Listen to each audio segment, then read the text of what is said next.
안녕하세요, 다올입니다. 오늘은 포브스를 포함을 해서 일부 미디어에 보도된 파이 관련 소식을 살펴보는 시간을 가지도록 하겠습니다. 그 전에 마이그레이션 현황을 잠시 점검하고 넘어가 보도록 하겠습니다. 현재 마이그레이션은 진행이 멈춘 상태입니다. 주말 동안에는 마이그레이션이 원활하지 않은 그런 패턴을 보여왔는데 이번 주말에도 아쉽게도 마이그레이션은 중지가 된 상태였고요. 하지만 마지막 날에는 약 10만 개의 지갑이 마이그레이션이 되면서 연말로 접어들면서 변화된 속도를 기대할 만한 그런 신호를 보여주기도 했습니다. 11월 22일 기준으로 집계된 일일 마이그레이션 기록은 정확히 10만 92건으로 기록이 되어 있습니다. 이는 역대 네 번째로 높은 수치고요. 이것은 2022년 6월과 7월로 돌아가서 10만 건을 넘어선 기록이 3번이나 있었는데요. 이번 11월 말부터 12월까지 하루 10만 건에 가깝거나 이를 뛰어넘는 속도로 마이그레이션이 지속이 될 수 있다면 연말까지 마이그레이션 총수가 1000만 건에 정확하게 도달하지는 못하더라도 그에 근접한 수준에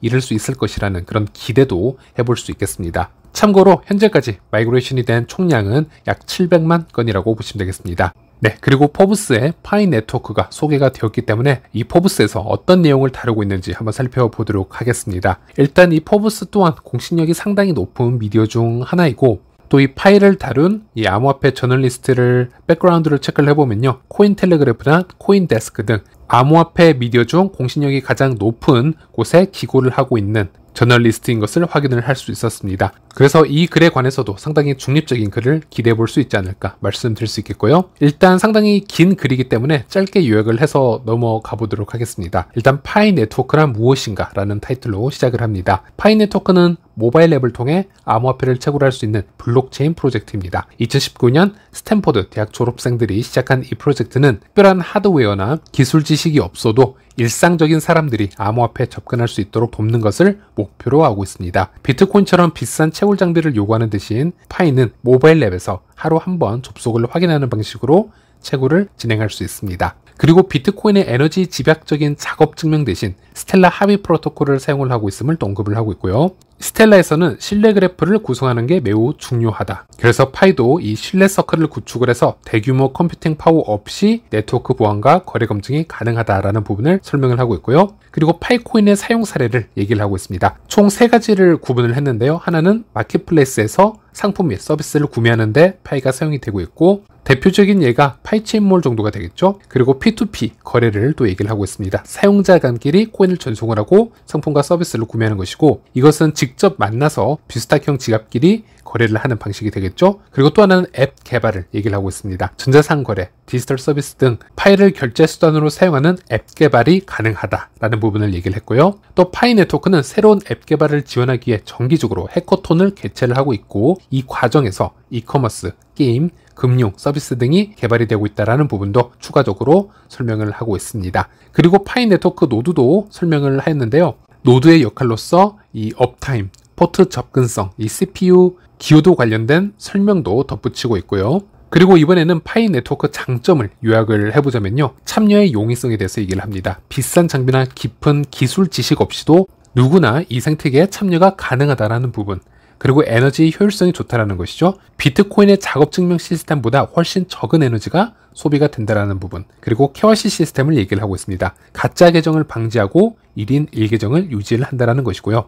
그래서 이런 장점이 있다라고 설명을 하고, 또 반대로 도전 과제가 아직 남아있다라고 설명을 하면서 그중 하나는 폐쇄형 네트워크임을 얘기를 하고 있습니다. 외부 거래 및 연결 제한으로 인해서 파이 시장 가치를 파악하기가 어렵다. 즉 거래소와 연결이 되고 있지는 않기 때문에 그런 부분은 단점이라고 표현을 할 수 있다는 것이고요. 또 실용적 생태계 구축이 필요하다는 것, 실질적 사용 사례가 없으면 투기성 암호화폐로 전략할 위험이 있다는 것, 사실 이 부분도 오픈메인넷 전환 시점과 관계되는 부분이라고 생각을 하시면 되겠습니다. 지속적으로 폐쇄형에 머물러 있으면 생태계가 붕괴가 될 수 있겠죠. 그리고 성장과 보안의 균형을 얘기를 하고 있고요. 그리고 기존 암호화폐와 새로운 모바일 채굴 프로젝트와의 경쟁도 하나의 도전 과제가 될 수 있다.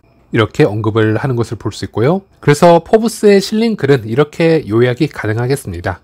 또 다른 미디어 글을 한번 살펴보도록 하겠습니다. 이번 소개해드릴 미디어지는요, Mastering the Cryptosphere라는 미디어에 실린 파이 이야기가 되겠습니다. 이것 또한 크립토 위주의 분석글을 주로 올리는 미디어라고 보시면 되겠습니다. 여기에서는 스마트폰 암호화폐가 글로벌 금융 접근의 열쇠가 될 수 있을까라는 타이틀로 파일을 다루었는데요.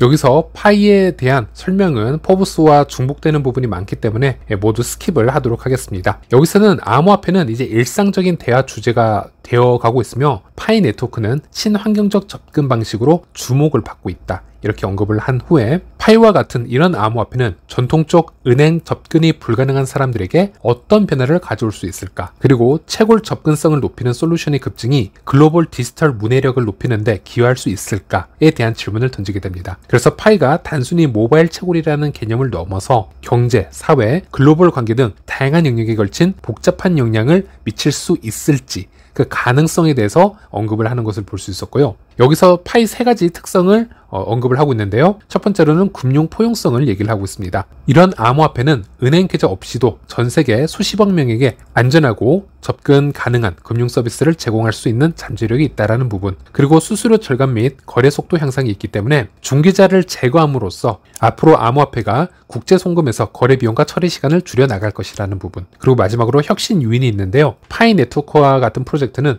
암호화폐의 비판점을 해결하려는 친환경적이고 실용적인 솔루션 개발을 지속적으로 추진하고 있다. 이런 부분을 얘기를 하고 있습니다. 그래서 이 글을 전체적으로 보자면 파이와 현 암호화폐 프로젝트들이 풀어나가야 할 과제들이 물론 존재하긴 하지만 한편으로는 사회와 경제에 파급 효과를 미칠 수 있을 것이라는 그런 긍정적인 가능성의 글을 보여주고 있기도 했습니다. 네, 이쯤에서 2018년 기사로 한번 돌아가 보도록 하겠습니다. 당시 인디펜던트 기사로 돌아가 볼 텐데요. 이 미디어에서는 도널드 트럼프 전 대통령 고문이었던 게리 콘의 주장을 싣고 있습니다. 여기서 게리 콘은 글로벌 암호화폐가 필요하지만 그것은 비트코인이 아닐 것이다 라는 언급을 해서 주목을 받았었습니다. 조금 더 디테일한 얘기를 들어보자면요. 글로벌 암호화폐의 필요성이 시급하지만 그것이 비트코인이 될 수는 없다 라고 밝힌 후에요. 그는 비트코인의 기술적 제약으로 한계가 분명 존재한다 라고 지적을 하고 있고, 이를 뒷받침하는 블록체인 기술이 훨씬 더 중요해질 수 있다 라고도 얘기를 했습니다. 나는 비트코인을 크게 신뢰하지는 않지만 블록체인 기술은 신뢰를 하고 있다. 언젠가 세계가 이것을 이해를 하고 채굴 비용이나 전기 비용과 같은 것에 기반하지 않은 글로벌 화폐를 가지게 될 것이라고 믿고 있다. 이렇게 얘기를 해서 미래에 글로벌적으로 사용이 될 암호화폐는 비트코인이 아닌 블록체인 기반의 암호화폐가 나올 가능성이 있음을 암시를 하였습니다. 파이가 대중성에 포커싱을 맞추고 있고요. 또 누구나 휴대폰만 있으면 참여가 가능하고 수억 명 이상의 생태계 확장을 좀 목표로 하고 있고, 이 블록체인의 합의 알고리즘 또한 비트코인과 다르게 매우 친환경적으로 운영이 되고 있기 때문에 파이가 보여주고 있는 이 방향성과 게리 콘이 언급한 방향성이 같은 곳을 바라보고 있는 것이 아닌가, 이제 이런 부분을 생각을 해볼 수 있겠습니다.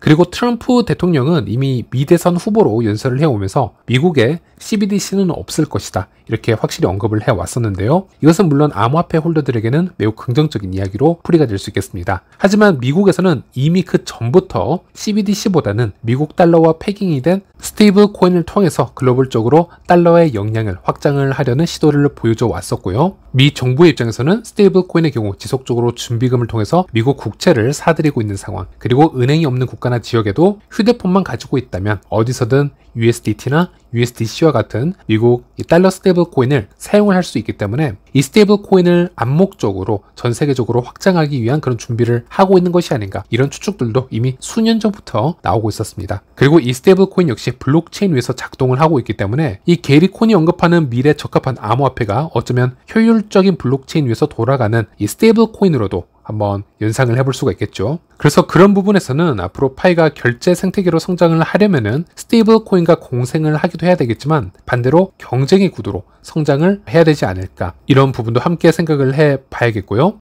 파이가 물론 변동성이 스테이블 코인보다 훨씬 크지만 장점이 존재하고 있습니다. 스테이블 코인 같은 경우는 결제를 함에 있어서 안정성에서는 스테이블 코인을 따라갈 수는 없겠지만 결국 이 스테이블 코인은 투자 자산으로서의 매력은 존재하지 않습니다. 1달러의 코인을 5년간 10년간 들고 있어도 여전히 1달러에 머물고 있기 때문에 그런 부분에서는 어느 정도 우상향을 할 수 있는 그런 변동성을 가진 암호화폐가 좀 더 각광을 받을 수도 있겠고, 그리고 좀 더 크게 보자면 결국 달러 이 자체도 인플레이션 화폐이기 때문에 이 달러 또한 장기적으로 들고 있으면 가치가 하락할 수 있다는 것이죠. 즉 장기적으로 우상향이 가능한 암호화폐를 가지려는 노력은 지속이 될 것이라고 말씀드릴 수 있겠습니다.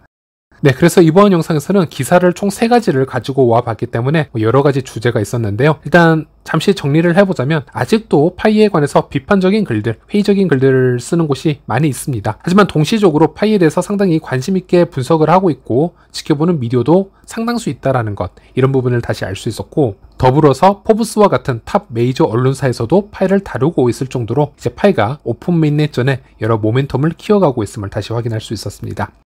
네, 이렇게 요약이 가능하겠고요. 네, 마지막으로 이제 12월이 다 돼갑니다. 한동안 코어팀의 업데이트들이 지금 외부로 나오지 않은 상태였기 때문에 파이오니어들이 연말에 어떤 일들이 일어날까 상당히 궁금해하는 부분들이 많으실 겁니다. 하지만 내부적으로는 여러 움직임이 있음을 조금씩 확인을 할 수 있었습니다. 예를 들어 11월 30일에는 KYC 신청 유예기간이 종료가 됩니다. 그래서 타이머가 작동을 하고 있고 종료일이 11월 30일로 맞춰져 있는 유저들은 그때까지 KYC 신청을 하지 않으면 현재까지 채굴했던 포인트들을 다수를 잃게 될 것입니다. 동시적으로 KYC를 받기 위해서 만들어졌던 여러 가계정 풀이 존재했을 텐데요. 그 가계정의 다수는 KYC 기회를 받지 못하고 있을 가능성이 높습니다. 11월 30일이 지난 이후에 그런 가계정들이 어느 정도 정리가 되는 기간이라고 할 수 있겠습니다. 그리고 파이앱 UI에는 몰수 관련 옵션이 새로 뜨기도 했었죠. 그리고 파이 계정을 실수로 여러 개 생성한 유저의 경우 자진해서 그 해당 계정을 삭제 신고하는 기능도 출시가 되었는데요. 물론 지금은 그 기능이 잠시 롤백이 된 상태입니다. 그리고 파이 브라우저도 일시적으로 변경이 되는 현상이 있었고요. 테스트넷이라는 글자가 잠시 없어지면서 코어팀이 메인넷을 준비하는 과정에서 보여준 힌트 정도가 되지 않을까, 그렇게 말씀드릴 수 있겠고요.